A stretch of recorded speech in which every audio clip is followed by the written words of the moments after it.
천문학적인 피해로 이어졌던 해외금리 연계 파생 상품 DLF 사태와 관련해서 정부가 고강도 대책을 내놨습니다. DLF 같은 사모펀드 규제를 강화하는 내용이었는데요. 과연 효과가 있을까요? 경제부 서영민 기자와 함께 알아보겠습니다. 어서 오세요. 안녕하세요. 네, 이 정부 대책의 핵심은 사모펀드를 함부로 팔지 못하게 하겠다 이거 같은데 간단하게 정리를 먼저 좀 해주시죠. 일단 금액 기준이 바뀝니다. 지금까지 1억 원, 일반 투자자는 최소 1억 원 이상일 때 투자할 수 있었는데 이제 이게 3억 원으로 높아집니다. 이게 왜 그러냐면 사모펀드를 2015년에 규제를 완화하면서 활성화시켜봤는데 이 사모펀드가 뭔지 어떤 기준으로 투자하고 위험도는 어떻게 되는지 모르는 사람들이 너무 투자를 많이 해서 그래서 이번에 우리은행과 하나은행 DLF 사태 때 피해가 커졌다는 인식에 따른 겁니다. 그리고 은행 판매 규제도 있습니다. 고난도 투자 상품이라는 규정을 따로 만듭니다. 그렇군요. 그래서 이제 앞으로 고난도 투자 상품으로 규정이 되면 은행에서는 팔 수 없습니다. 이 기준이 아직 정해지지는 않았는데 원금 손실 가능성이 20-30% 이상이면 포함될 것 같거든요. 사실상 위험성이 있는 사모펀드 대부분은 은행에서는 더는 팔 수 없을 것으로 보입니다. 또 고령 투자자 나이 기준도 낮추고 초계기 판매도 차단한다고 했거든요. 결국 사모펀드가 그동안 무분별하게 많이 팔렸고 이 부분을 이제 좀 막아야겠다 이런 판단이 들었다는 걸로 봐야겠죠? 네, 그렇습니다. 정부는 이번 그 대책을 기자회견 발표하면서 사모는 사모답게 팔도록 하겠다라고 말했습니다. 그러면서 다시는 우리은행이나 하나은행 DLF 사태 같은 사태가 재발되지 않도록 하겠다라고 강한 의지를 표명했는데요. 이게 무슨 말이냐면 사모펀드는 비공개, 소규모 투자를 하는 펀드입니다. 한 펀드는 49명까지만 가입할 수 있게 막혀 있습니다. 대신에 소비자 보호 관련 규제를 좀 피해갈 수 있습니다.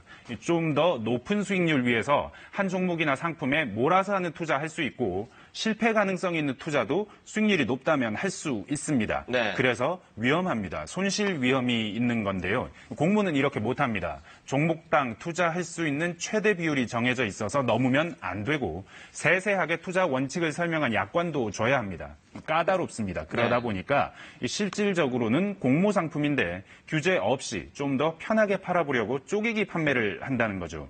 우리은행, 하나은행, DLF 상품은 사실상 동일한 상품에 투자하는 동일한 구조의 상품인데 금리나 구간 설정만 살짝 바꿔서 49명 단위로 팔아가지고 규제를 피해갔습니다.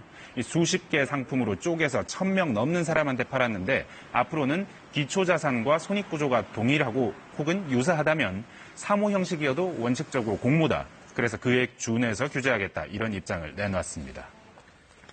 못 팔게만 하는 게 아니고 팔았을 때 문제가 생기면 금융회사도 처벌받게 하겠다 이런 거죠? 네, 맞습니다. 이번 DLF 사태처럼 불안전 판매가 피해가 심해진다면 앞으로는 금융사도 처벌하겠다. 특히 수입의 최대 50%까지 징벌적 과징금을 물리겠다라고 했습니다. 최대 3천만 원 과태료도 부과할 수 있고요. 금전적 책임을 물려서 이런 사태 막아보겠다 하는 건데 여기에 더해서 앞으로 이런 일이 생기면 CEO한테도 책임을 물을 수 있게 하겠다. 그러니까 관리 감독이 소홀한 경영진은 제재하겠다는 겁니다. 물론 이 부분은 앞으로 법률 개정이 필요한 부분입니다.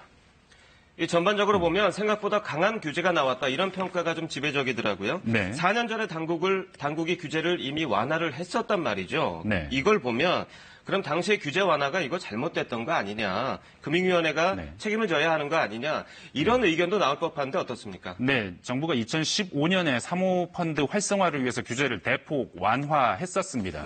그 당시에 규제를 완화했기 때문에 5억 원이었던 당시 규제가 최소 투자 금액이요 1억 원으로 바뀌면서 투자가 급증했고요.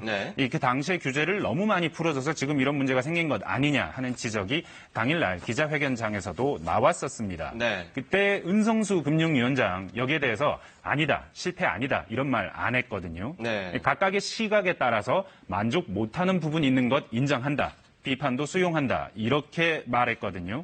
사실 은 위원장은 평소에도 사모는 규제가 완화돼야 된다. 그런 게 필요하다. 이런 입장을 가진 것으로 알려졌었는데 이번 DLF 사태 겪으면서 상품의 탄생, 유통, 금융사 내부 의사결정 과정, 그리고 고객 판매까지 전 과정에서 문제가 불거지면서 입장을 바꿀 수밖에 없었던 걸로 보입니다.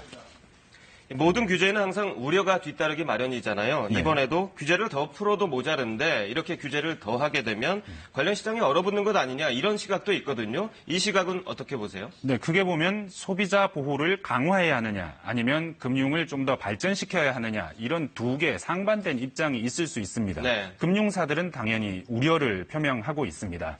금융사들은 이게 2015년에 규제 완화 이후로 사모시장이 엄청나게 성장했고 그리고 우리가 이 때문에 국제 경쟁력을 가지게 됐다고 판단하고 있습니다. 그런데 이 사모시장이 커지다 보니까 이 지난해 기준으로 GDP 대비 모험 자본 투자 비율 1% 넘었거든요. 이런 나라가 거의 없습니다. 스웨덴, 미국, 영국 정도인데요. 네. 그만큼 한국이 자산 운용 시장에서 아시아에선 상당히 앞서 있다. 이런 평가가 나오는 상황이었는데 네. 이번 규제 너무 강한 거 아니냐.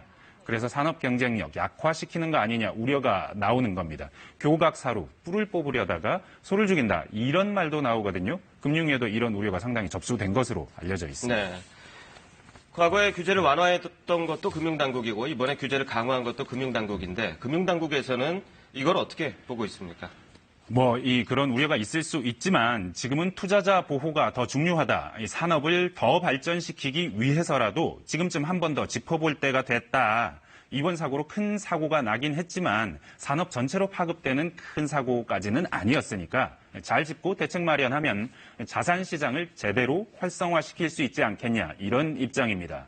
또 1억 원을 3억 원으로 높이긴 했지만 요즘 공모도 사모처럼 투자할 수 있는 재간접 펀드 이런 게 나왔거든요. 이거 네. 가입할 수 있으니까 1억에서 3억 사이의 투자 자체가 막히는 건 아니다라고 설명합니다.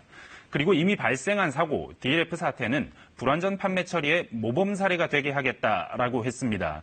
이 말은 올해 안에 분쟁 조정 등을 마칠 방침인데 금융위, 금감원 모두 사후 처리를 상당히 신경 쓰고 있으니까 이 소비자 피해를 대폭 인정하고 보상 범위를 확대하는 방향으로 결론이 나지 않을까 하는 관측을 하게 합니다. 네, 오늘 소식 잘 들었습니다.